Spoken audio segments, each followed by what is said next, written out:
What is going on, everybody? Welcome to the latest episode of The Legislative Director, talking about legislative things. It is February. The sun is shining, which is super weird. But here she is, Legislative Director Amber Marr. With her, as always, not the Legislative Director, Jason Thompson. Amber, good to see you. Thanks for being here. Okay. So we have made it to February. In February, where did January go? Look, the whole 327 days that January was a bit long. Wait, how many days? It felt like 327. It was a long month, but we made it. You're basically saying it was a year and a month. Kinda. It was the longest January, or it felt like. I don't know. It did, but it didn't. Okay. I felt like I see what you're saying. It was the weeks were long, the month was short. No, look, I make a face, but that makes sense because we look up and we're like, whoa. How are we? It's February. Yeah. And that's weird because I just said it was weird. And so, yeah, how was it February already? Because we're technically, if the legislature ends early, we're only 4 weeks from the end of session. Look, don't spoil a good time. Okay. So Amber, we had a busy week, as all these weeks have been in January. So let's talk it's February, as we alluded to. I feel like we're going to spend the whole episode talking about where does time go? What month is it? Actually, what day is it? I didn't even know what day it was. We're recording today. this on a Thursday. Yeah. You'll be watching this on Friday as per usual, or on the weekend whenever you do things. Or whenever we get back to Dan to post it. Yeah, because Dan's just the poor guy. Look, before we get into things, let me talk about Dan here for a second. I would love to talk about Dan. Dan is a fantastic guy. Fantastic producer of the show. Yes. Just all around good dude, and is incredibly patient because Dan takes the time to record these and produce these and edit them and then send them to us for review. And then we just sit on it for hours and don't get back to them. Intentionally. We're just so crazy. We're like, yeah, Dan, we'll watch it. We'll get to you. And then the day goes by and it's the next day. So he doesn't badger us. Better. He doesn't. He's just. And you said he records and manages the show, but he also waits on us to even set the show up. Yeah. We had. Don't call it technical difficulties. Okay, I forgot to charge a microphone. It's not technical difficulties. So, look, things happen. Responsibilities, folks. Dan is incredibly responsible, and I need to put Dan in whatever he needs to be in charge of plugging those in. Yeah, no, Dan does enough already. I don't want to he doesn't need to. No, he does, but I'm saying to check on. He can take on tasks that need to be done and complete them. Well. Dan is putting all of this on his LinkedIn page. All this praise. Dan is getting the producer endorsement. Do they still? Is that something that people do? I don't know what that is. I don't know either. Oh, maybe it's not an endorsement. I don't know. It's been a while. I'll have to check mine out. Anywho, check out your LinkedIn profile. I don't know. It's been a minute. You don't get on there very often. I don't. Okay. Anyway. Let's talk about some stuff that we did this weekend. We'll jump in. Let's jump into it. But thanks, Dan. Dan, appreciate you. Here's looking at you. Thank you. Appreciate your patience. And just, let's just talk about what we did this week. Okay. I could just spend the rest. We could just say, hey, this is a great episode. We want to talk about Dan and we're done. This is the Dan appreciation episode, which actually should be every episode. I do feel like we've tried to give him praise. Yeah. But he deserves a lot more. I agree. Like a whole episode. Well, one day we'll see how that goes. We'll take it to him and put a suggestion out there. Okay. Amber, this week, as we've now let everybody know, if you didn't, this is the last week of January. It's now February. We're back. Where did we start this week? Okay. We started this week with testifying in committee on House Bill 1222, which is the Residential Real Estate Service Agreements bill. Okay. And it was amazing that we were able to land a hearing. So thank you so much to Representative Jeter, as well as Representative Haggard and Representative Torr, who are the authors and co-authors of the bill. So we had a really good showing. We talked about showing as far as individuals from our little coalition, if you will, that testified. And it passed out of committee 10-0. Yeah, and this was one of those bills that we talked about at our coffee cart last week. And it was like the last day for House committee hearings, correct? Or no. No. Tuesday of this week. Tuesday was. But this was like the last meeting of that committee before the end of the first half. Well, and actually, if I can clarify something. Yes. House Judiciary actually doesn't meet on Mondays. Okay. So they made an additional, because they had some other bills to do, but Representative Jeter scheduled a judiciary hearing on not the normal day because he wanted to get in before the deadline. And one of our bills, which is House Bill 1222, was actually added to that list, and that's why we're so thankful. So grateful for that. And as a reminder to folks, what does this bill do? Yes, and I forgot something. I thanked Representative Haggard, who's the author, and then Representative Torr, who's the co-author, but Representative Miller is also co-author. Okay, yes. So didn't want to leave him out. So basically, homeowners have fallen victim to this deceptive real estate practice that adds cost, complexity, just confusion around this type of an agreement. Basically, homeowners will be kind of tricked into, if you will, signing this contract for a nominal amount of money. So the real estate service agreement will, this is really hard to explain. I agree. Okay, but I'm trying to narrow down. So when a homeowner signs this agreement, they are given anywhere between $500 to upwards of $2,500, $3,000. In exchange for that contract. But the contract will last 40 years. And real estate services that they're getting in return could be just selling your home. It's very lucrative. We don't really know what the services include that this contract has. So when folks sign this, it is a 40-year agreement that not only affects them, but also individuals after them that are family members, et cetera. They're held to this contract for 40 years.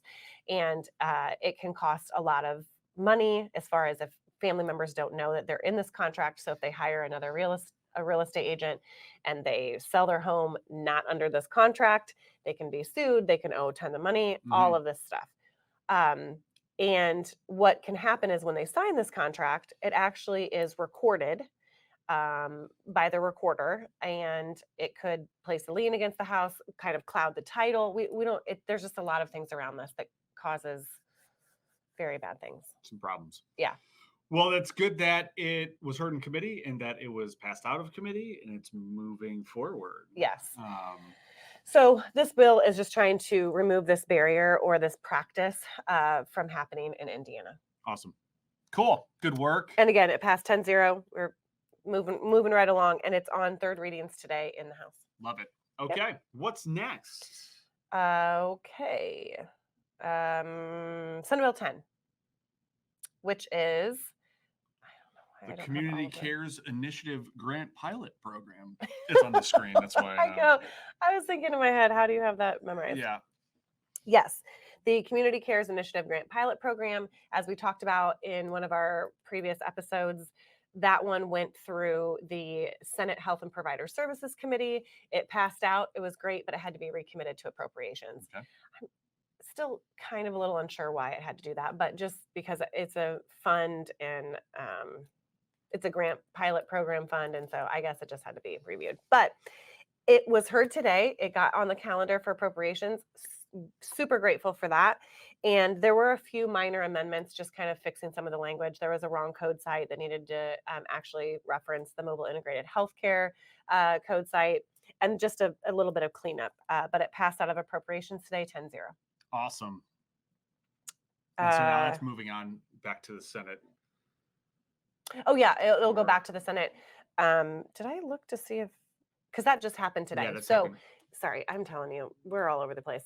But Senate Bill 10, because it just passed out of committee today, it will be on seconds and thirds next week because we'll talk about that here in a second, but the deadlines are next week. So it has to move. Cool. Okay. All right. Moving right along. Senate Bill 142, which is I'm gonna get the title. I mean, I know what it is, but I wanted to get the title right. Coverage for mobile integrated healthcare services. Yep. We've also referenced this. It is on third readings today in the Senate, so hopefully that will just continue on. As a reminder, this is the bill that allows, it is a pilot program that allows 3 counties to bill commercial or private insurance outside of that 911 call. So where it's trying to be preventative and not reactive. And so we are moving that right along as well. Cool. All right. So hopefully by the time you hear this or see this, that will have passed out of the Senate and moving on. Possibly. Just I only say that because since the deadlines are next week, they might. Who knows? Yeah. Sometimes they try to clear seconds, and then pass on third. Sometimes whatever. You know what I'm saying. So it could be. It could be today. As soon as today. We'll say as soon as today. Potentially. Yes. And we got one more to talk about. What? This is when we get to the sad part of the show. I mean, it's not great. It's not great. And this is Senate Bill 52. Senate Bill 52. Yep. It is the prohibition on the use of dedicated lanes, although it's not really a prohibition. It is a moratorium. We talked about how this will affect Indigo, and not only Indigo and the transit system here in Marion County, but also across the state because it is statewide still. Yep. And it has the no turn on red moratorium signs that we talked about as well. It was amended into Senate Bill 52. That language was not originally in there. But just know that it was on third reading on Monday, and it passed 35-14. Okay, so it's moving over to the House now, and we will see where it goes and what happens. And by where it goes, what committee? Yeah, because it has not been assigned to a committee yet, which we are waiting because as soon as we know what committee it goes to, we are going to have to start meeting with committee members. It could potentially, it should technically go to the Transportation Committee in the House, but it could go to Ways and Means because, as you guys know, it went to Appropriations in the Senate, and it did not go to the Transportation Committee. So, who knows? We'll see. Stay tuned on that one. Is that development? Yes. So Senate Bill 52 passed 35-14. It's moving. Okay. What's the next thing? It's over to me. So something really cool happened yesterday. Yeah. So the Indiana Behavioral Health Commission, for those of you who are longtime listeners, longtime watchers of the program, as you know, last session, we were involved in helping to pass a piece of legislation, SEA 4-1. Oh, here we go. This is my fault. No, I should know this. So should I. Well, I think it's 1. Right? Let's look this up. I'm going to look it up. But here's why we're getting it confused. Because 1 was the public health funding. The other one was the mental health funding. Yes. So that is why there's a pause there. And because we have all of the bills from this current session swarming in our brain. Yeah. So there's a lot going on there. Anywho, we helped to push through a Senate Bill 1. So it is okay. You're so right. it was I'm sorry, it was Senate Enrolled Act. SEA 1. So that's Behavioral Health Matters, yep. I believe. Part of this, besides the funding that was in that, it reconstituted, recreated, I guess, or rearranged the Indiana Behavioral Health Commission. And part of that was including a representative from a statewide elder organization to that. AARP Indiana was picked as that organization, and then I was the representative from AARP that was put onto said commission. And part of the and the reason that there was a statewide elder organization that was on it is because there's 3 populations that the commission is being charged with examining and diving in deeper to see what can be done to help alleviate the challenges that these populations have around behavioral health. And one of those populations is older adults, 55 and older. So we had, this is the yesterday, which was on Wednesday. We're recording this on Thursday, was the first group that we looked at. It was the second meeting of the commission in its current form, but the first meeting where we dove in deeper on a population, and that population was the older population, so 55 and older. We had a great lineup of speakers that we helped to coordinate a little bit and get on board. That included, it was at the University of Indianapolis, so shout out to the University of Indianapolis for hosting. And I know that Amber has I think I have the agenda up too. I can try to. I got it. Got it, because I don't want to butcher people's names here. So we had Ellen Burton, who's the executive director for the Center of Aging and Community there at the University of Indianapolis, who was able to give a nice overview of the population itself. We heard from Leslie Olick. She is a advanced practice registered nurse that focuses specifically on the behavioral health space and older adults. So that was good to hear from her about what she's experiencing and the role that APRNs and nurses play in this space. We had Dr.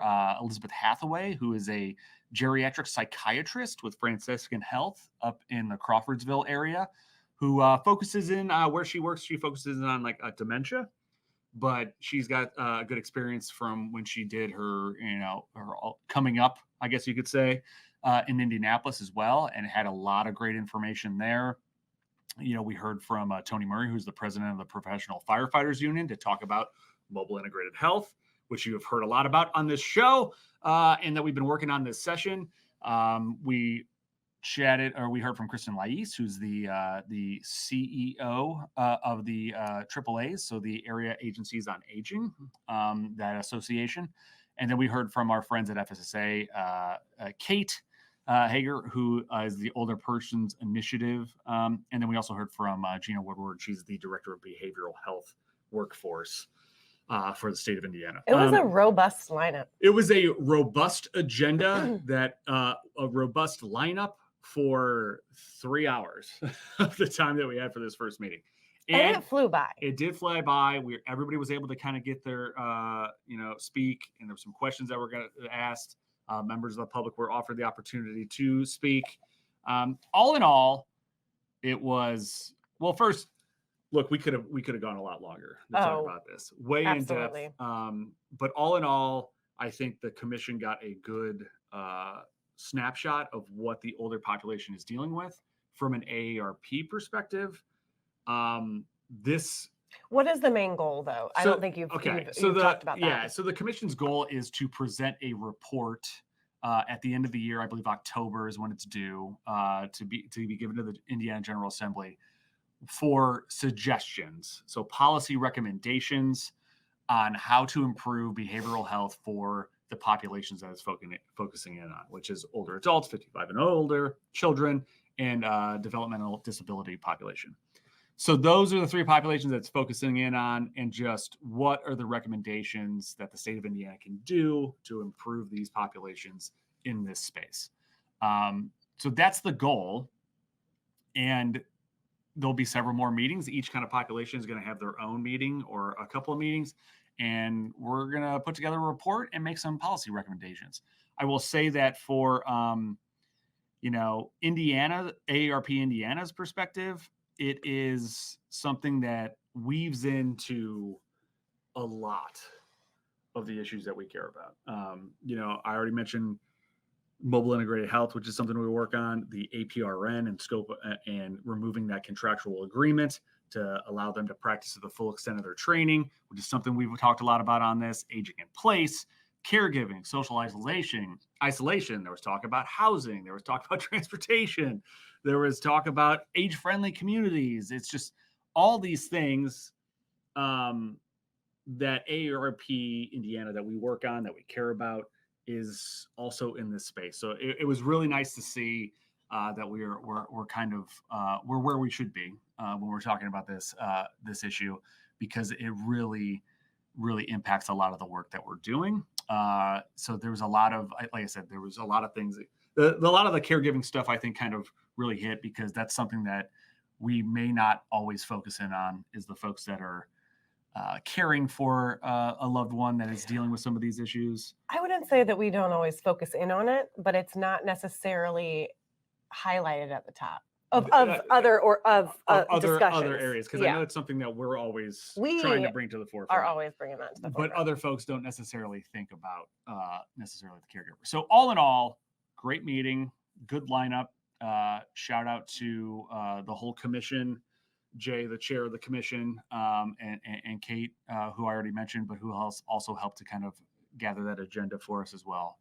I think it was a good reminder that everything is connected. We consistently say that, and it doesn't matter what space you're in. These are topics that are being discussed, and that's why we can never do these conversations in a silo. Yeah. Because everything is working together to try to make life in general just better for aging Hoosiers, but it's all together. And especially with this population, the older adults, it's very complicated in the fact that often maybe their behavioral health, whether it be anxiety, depression, whatever it might be, is not necessarily easily identified, because there are other health issues that are maybe put to the forefront that gets looked at before they are able to figure out that there is maybe some behavioral health issues that they also need to address besides just those physical health issues. All in all, great meeting. Glad that we're there. So good job on that. Well, thank you. But good job to you. I appreciate you being there as well to keep an eye on things. But yeah, we're looking forward to the next meeting, and we'll go from there. We'll just keep on talking about the needs that older Hoosiers have in that area. So thank you for allowing us to talk a little bit about the Indiana Behavioral Health Commission. And we even had some of our volunteers tune in. Yeah. So shout out to our volunteers that were watching that and tuned in. And yeah, all in all, good discussion. Looking forward to talking about it more.